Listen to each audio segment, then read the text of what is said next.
కొన్ని సంఘాల వాళ్ళు ఈ ఆరాధనను జరపరు కానీ పెందెకొస్తు బ్రదరు లేకపోతే కొన్ని డినామినేషన్స్ యేసుక్రీస్తు ప్రభు వారు ఈ రోజున యెరూషలేములో ప్రవేశించినటువంటి దినాన్ని అంటే మట్టల ఆదివారము అంటారు.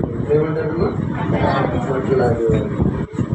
మట్టల ఆదివారం అని బైబిల్లో ఎక్కడ లేదు కానీ బాగా జరుగుతుంది.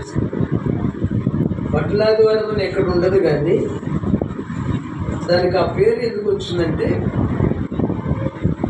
యేసుక్రీస్తు ప్రభు వారు అనేక సార్లు యెరూషలేములో ఆయన బస చేశాడు.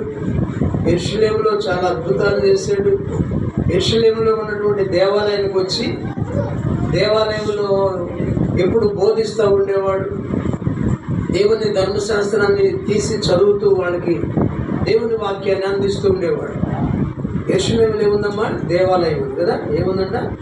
యెరూషలేములో సొలొమోను దేవుని యొక్క మందిరం ఉంది. కాబట్టి ఆ మందిరానికి ప్రభువారు వాడుక ప్రకారం మందిరానికి వస్తూ ఉండేవాడు. అంటే చెప్పాలి, ఏం చేస్తున్నాడు? యేసుక్రీస్తు ప్రభువారి వాడుక దేవుని మందిరానికి రావడం. ఏంటంటే వాడుకంటే హ్యాబిట్ అన్నమాట. ఏంటంటే మనకి అనేక హ్యాబిట్లు ఉంటాయి కదా, రకరకాల హ్యాబిట్స్. ఏమేమి హ్యాబిట్స్ ఉంటాయి? తినటం, తాగటం, డాన్స్ వేయడం, ఆటలు ఆడుకోవటం కదా, పుస్తకాలు చదువుకోవటం, బైబిల్ రీడింగ్, లేకపోతే న్యూస్ పేపర్ చదువుతూ, ఇలా రకరకాల హ్యాబిట్స్ మానవునికి ఉన్నట్లుగా కదా. కొంతమందికి ఇంకా టీవీ దగ్గర కూర్చుంటే వెళ్ళేసే పని సీరియల్ చూస్తానే ఉంటారు. అది హ్యాబిట్. ఉదయాన్నే లేవగా చూడకపోతే వాళ్ళకి మైండ్ పని చేయదు. అలానే రకరకాల హ్యాబిట్స్ ఉంటాయి. అవి ఇవేం చెడ్డ హ్యాబిట్స్.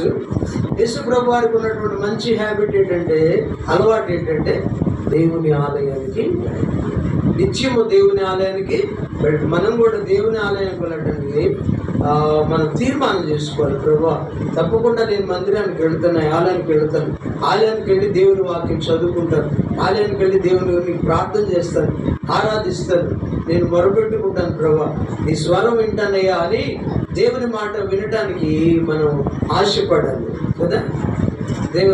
దావీదు కంట గొప్ప ఆశ ఉంది. ఏ ఆశ అంట? దేవా, ఎప్పుడు నీ మందిరానికి నేను రావాలన్నా, ఎప్పుడు నీ మందిరంలో నేను ధ్యానించాలన్నా, ఎప్పుడు నీ స్వరం నేను వినాలన్నా, ఎప్పుడు నేను చూడాలని ఆశ ఉందని దావీదు పాటలు పాడుతూ ఉంటాడు. మనం కూడా దేవుని మందిరానికి వచ్చినప్పుడు ఆశ ఉండాలి. ఏం ఆశ ఉండాలి? ప్రభువుని చూడాలని ఆశ, దేవుని స్వరం వినాలని ఆశ ఉండాలి. దేవుని సన్నిధిలో దేవుడు ఉంటాడు. ఎవరు ఉంటాడమ్మా? ప్రత్యేకంగా మనం కూడుకుంటున్నప్పుడు అక్కడ దేవుడు ఉంటాడని అర్థం. మందిరంలో దేవుని ఆత్మ ఉంటుంది, మందిరంలో దేవుని వాక్కు ఉంటుంది, దేవుని స్వరం వినపడుతూ ఉంటుంది దేవుని మందిరంలో. కాబట్టి మనం ఆశ కలిగి వస్తే దేవుడు మనతో మాట్లాడతాడు. దేవునికి స్తోత్రం చెప్పండి. ఆశపడాలి. కాబట్టి ఆశ, దావీదాశ, యేసయ్యా నిన్ను చూడాలని ఆశ, యేసయ్యా నిన్ను చేరాలని ఆశ, యేసయ్యా నిన్ను చూడాలని ఆశ, యేసయ్యా నిన్ను చేరాలని ఆశ. ఎవరు ఉన్నారు నాకు ఈ లోకంలో, ఎవరు నా తోడు రారు ఈ ఆత్మలో. ఇమ్మానుయేలైనా నా దైవం నీవేగా, ఇమ్మానుయేలైనా నా దైవం నీవేగా. యేసయ్యా నిన్ను చూడాలని ఆశ. చెప్పండి. యేసయ్యా నిన్ను చూడాలని ఆశ. అందరూ ఉన్నారని, అందరూ నా వారని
ఆమేన్. హల్లెలూయా. దేవుని సన్నిధి వచ్చినప్పుడు దావీదు గారి ఆశ, దేవా నిన్ను చూడాలని నా ప్రాణం ఎంతో ఆశగా దుఃఖ నీటి వాగులు కొరకు ఆశపడినట్లుగా దేవా నీ కొరకు నా ప్రాణం ఆశగా. అంటే దేవుని మందిరానికి వచ్చినప్పుడు ఆశ ఉంటాడు. ఏం ఆశ? దేవుణ్ణి చూడాలని ఆశ, దేవుని స్వరం వినాలని ఆశ ఉంటాడు. దేవుని సన్నిధిలో దేవుని ప్రత్యక్షత, దేవుని స్వరం ఉంటుంది కాబట్టి దావీదు గారికి అలాంటి ఆశ ఉంది. అలానే దావీదు కూడా దేవుని మందిరానికి వెళ్ళాలనేటువంటి హ్యాబిట్ అలవాటు ఉండేది. అలానే యేసుక్రీస్తు ప్రభువారికి కూడా ప్రతి ఆదివారం దేవుని మందిరానికి వెళ్ళే అలవాటు ఏముందమ్మా? ఏముందా?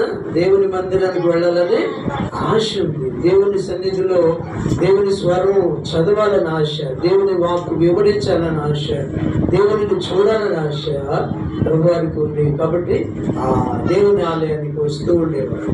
పెందల కడలు ఇచ్చేవాడు. అంటే ప్రభువారికి ఉన్నటువంటి మరొక హ్యాబిట్ ఏంటంటే పెందల కడలు ఇచ్చేవాడు. మనం లేస్తామా? పెందల కడ లేవాలి. ఏం చేయాలి? పెందల కడ 5 గంటలకే లేవాలి. ఆయన ఇంకా చాలా పెందల కడ ఇంకా పొద్దుండగానే లేచాడ అరణ్యానికి వెళ్ళేవాడు. అరణ్యానికి వెళ్ళి ఏం చేసేవాడు? ప్రార్థన చేసేవాడు. ఏం చేసేవాడమ్మా? ప్రార్థన చేసేవాడు. మనం కూడా ఆయన ప్రార్థన చేసే అలవాటు ఉందన్నమాట. కాబట్టి మనం కూడా ఏం చేయాలి? ఆ పెందల కడ లేచి దేవునికి ప్రార్థన చేయాలి, దేవునికి స్తుతులు చెల్లించాలి. గత వారం రాత్రంతా కాపాడు ప్రభా, మరొక దినాన్ని మాకు ఇస్తున్నావు. ఈ దినం కూడా నీ రెక్కల నీళ్ళు మమ్మల్ని భద్రపరిచాయని మనం దేవునికి ఉదయాన్నే స్తుతులు ప్రార్థన చేసినప్పుడు ఆ పగటి కాలం అంతా కూడా మనల్ని తన రెక్కలలో భద్రపరుస్తాడు, అనేక ఆపదలను తప్పిస్తాడు. కాబట్టి యేసుక్రీస్తు ప్రభువారికి ఉన్నటువంటి మరొక మంచి లక్ష్యం ఏంటంటే, హ్యాబిట్ ఏంటంటే పెందల గడలేచి ప్రార్థన చేశాడు. కాబట్టి మనం కూడా పెందల గడలేచి ప్రార్థన చేయాలి. చిన్నపిల్లలకు నేర్పాలి. తల్లిదండ్రులు ఉదయాన్నే లేవాలి. లేకపోతే మనకు నిర్లక్ష్యంగా ఉంటాం. మనం శోధనలో మనం వెంటాడుతూ ఉంటాం. పెందల గడలేచి నువ్వు స్తుతించి ప్రార్థించినట్లయితే విజయాన్ని అనుగ్రహిస్తాడు. దావీదంట 7 సార్లు ప్రార్థన చేసేవాడు. దేవునికి స్తోత్రం చెప్పండి. దేవుని 7 మార్లు స్తుతించేవాడు, 3 మార్లు ప్రార్థించేవాడు. దానియేలు కూడా ఎన్నిసార్లు ప్రార్థన చేసేవాడు? దానియేలు రోజుకి 3 సార్లు ఉదయం, మధ్యాహ్నం, సాయంత్రం మోకాళ్ళ మీద ఉండి యెరూషలేము తట్టు కిటికీ తీసి చేతులెత్తి దేవునికి ఏం చేసేవాడ?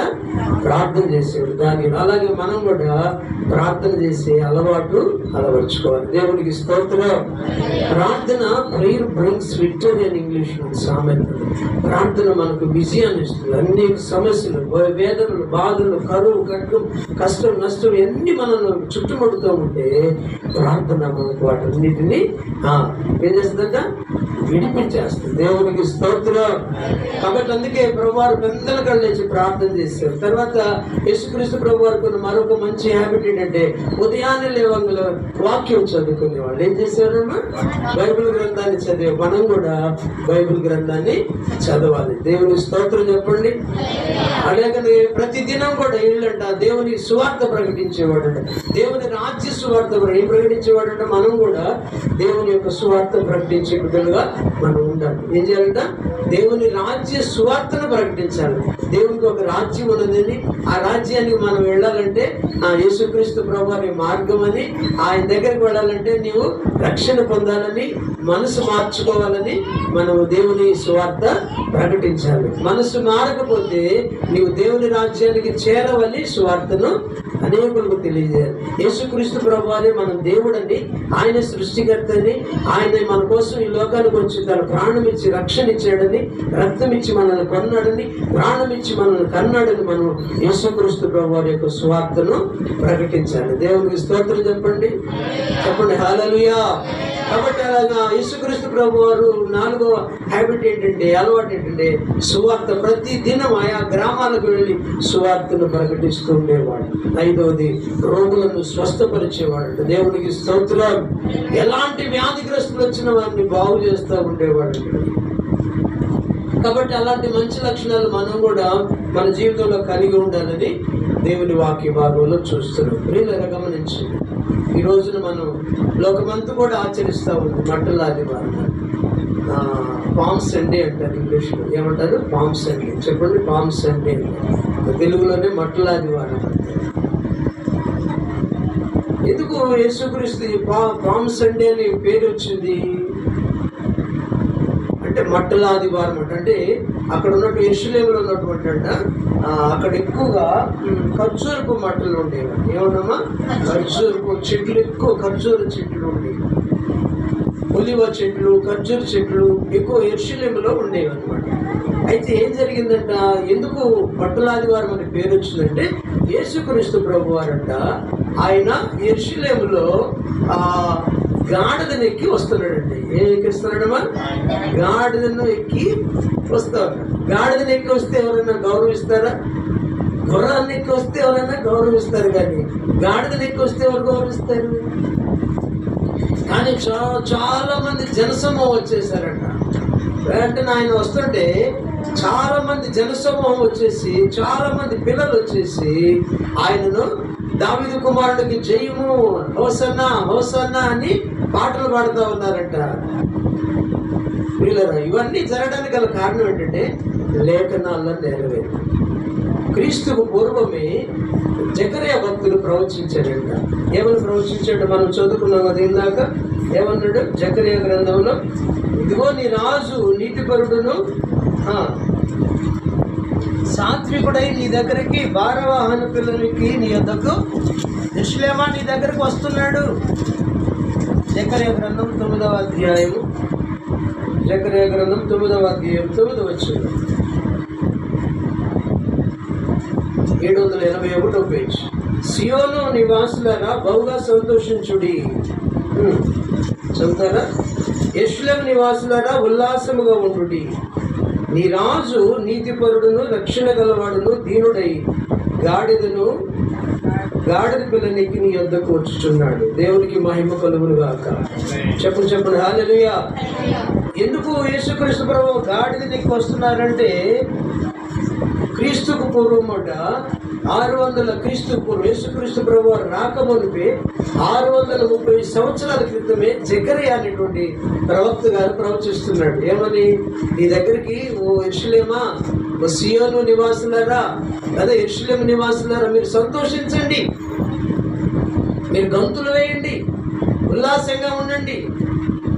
మీ రాజు నీతిపరుడై మీ దగ్గరికి గాడిదనెక్కి వస్తున్నాడు, భారవాహక పిల్లనెక్కి మీ దగ్గరికి వస్తున్నాడు అని ముందుగానే ప్రవచన నెరవేర్పే యేసుక్రీస్తు ప్రభు వారి లోకానికి వచ్చిన తర్వాత ఆయన 33 సంవత్సరాలు జీవించిన తర్వాత చివరి గడియలో దీన్ని లాస్ట్ వీక్ ఏమంటారంటే హోలీ వీక్ అంటారు. ఈ లాస్ట్ యేసుక్రీస్తు ప్రభు ఇక్కడ నుంచి యెరూషలేముకి వచ్చిన తర్వాత ఆయన మీద 7 రోజుల దినాలలో శుక్రవారం ఆయనను సిలువ వేస్తారు. కాబట్టి హోలీ వీక్ అంటారు. కాబట్టి ఆయనకు ముందుగానే తెలుసు, ప్రభువారికి ముందుగానే తన ప్రవచనం నెరవేర్పు కోసమే ఆయన గాడిదని ఎక్కి వస్తూ ఉంటేనంట సంతోషిస్తూ ఉన్నారు పిల్లలందరూ. బట్టలు తీసుకొని ఆ కొమ్మలు నరికేసి ఆయన కంటే ఆ రోడ్డు పొరవన తమకున్నటువంటి బట్టలు తీసి పరుస్తున్నారంట. తమకున్నటువంటి ఆ చెట్లు కొమ్మలు తీసి నరికి యేసుక్రీస్తు ప్రభువు గాడిదకు మెత్తగా ఉంటారు. దేవునికి స్తోత్రం. అర్థమైందా? ఎందుకు వేస్తున్నారు? గాడిదకి ఎవరైనా బట్టలు పరుస్తారు, తమకున్నటువంటి పై వస్త్రాలంట టవల్ లాంటి పెద్ద పెద్దవి ఉంటాయిగా, అవి కూడా తీసి మరి అట్లా పరుస్తూ ఉన్నారంట. దాని పొడుగులు పరుస్తూ ఉంటే ఆ గాడిదంట ఆ బట్టల మీద ఆ యొక్క బట్టల మీద నడుచుకుంటూ వస్తూ ఉన్నట్టు. దేవునికి మహిమ కలుగును గాక. స్తోత్రం చెప్పండి హల్లెలూయా. ఆ ప్రవచనం నెరవేర్పేనమాట. ట్రయల్కి వెళుతున్నప్పుడు దేవుడు ముందుగానే 630 సంవత్సరాల క్రితమే జకర్యా భక్తుల ద్వారా ప్రవచించిన ప్రవచనం నెరవేర్పు అనమాట. మత్తయి సువార్తలో ఆయన యెరూషలేము నుండి రావడం, అలానే క్రీస్తునందు ప్రియులారా ప్రవచనం నెరవేర్పు అనమాట. ఇంకొకటి, గాడిదకి ఎంత విలువ దొరికింది కదా, ఎందువల్ల చెప్పండి?